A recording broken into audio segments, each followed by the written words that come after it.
For tonight, we are getting ready to make some mashed cauliflower. Charles and I are a bit obsessed with mashed cauliflower and love making it in a variety of ways. We did, in fact, serve mashed cauliflower at our wedding reception, so 125 guests were able to enjoy our version of this lovely accompaniment for their meals. Mashed cauliflower is great. What I'm getting ready to do here is make up a rather large amount of mashed cauliflower that we're then going to use on our farmer's pie, so our version of shepherd's pie.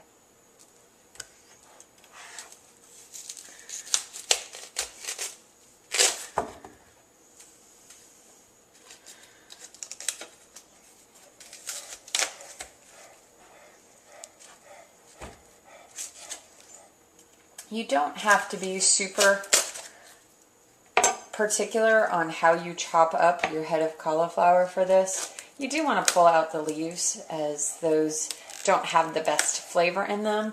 However, there's still some of this stalk, if you will, or stem in the middle.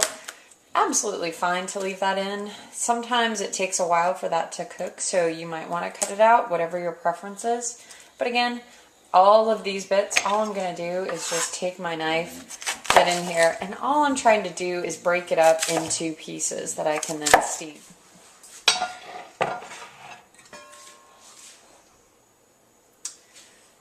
And this is our lovely 4-quart round Le Creuset piece. To this head of cauliflower, I'm going to add about 2 cloves of smashed garlic. So these add a really nice flavor into the cauliflower as it's cooking. So just going to scatter those in there. And then just a little bit of rosemary. You'll notice I've kept these whole. I've not chopped them up. I've just pulled it off the branches. Since we're going to process the cauliflower once it's all mashed in the food processor or with our immersion blender, it's fine to keep those whole. They'll still impart a nice flavor. To that, I'm going to add my chicken stock. So I have here about 1.5 cups. Going to hold off on seasoning with any salt, pepper, anything like that until we get the cauliflower all mashed up. Go ahead and turn the heat on this to about a medium heat. Just want to bring the temperature up and get that steaming. Cover this and let it go. Check on it in about 15 minutes or so, see how the cauliflower is doing, maybe give it a stir. Okay, just going to check in here on how we're looking. So we've got a nice simmer going on. Just going to go ahead and give everything some nice stir. You can see the cauliflower is already pretty mushy and kind of starting to fall apart, which is a good thing.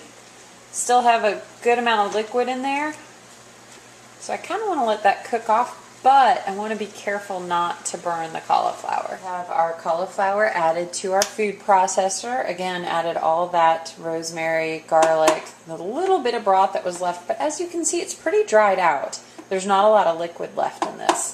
This is also the part where you can have all sorts of fun with your mashed cauliflower.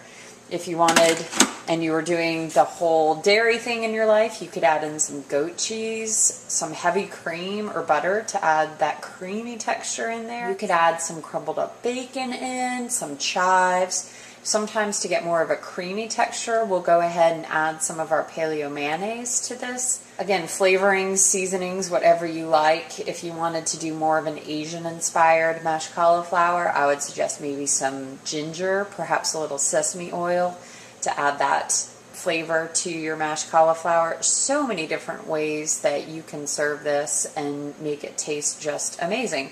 So we're going to go ahead and let this roll.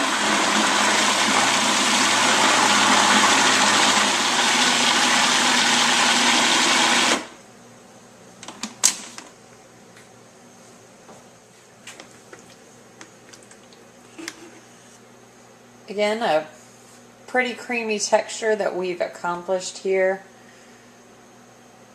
Looks pretty darn close to some mashed potatoes, which is why a lot of places will call these faux potatoes.